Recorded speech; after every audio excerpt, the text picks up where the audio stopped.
Hi, this is Mark, and just a quick update. On Tuesday in the live session when price was down here, I showed on a Swissy yen in advance why I was looking to short at 111.90 for multiple reasons. We've got a daily weekly trend line in place, we had the daily 200, we have a monthly 55 EMA.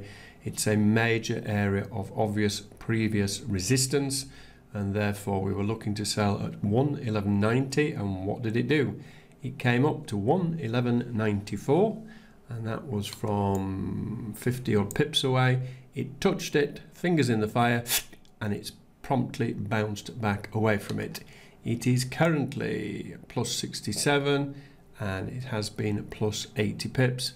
This was the target originally down here as well, because again you're coming back into a major area of previous support and resistance, and you're also coming into a 200 EMA on the 4 hour and a daily 55 EMA.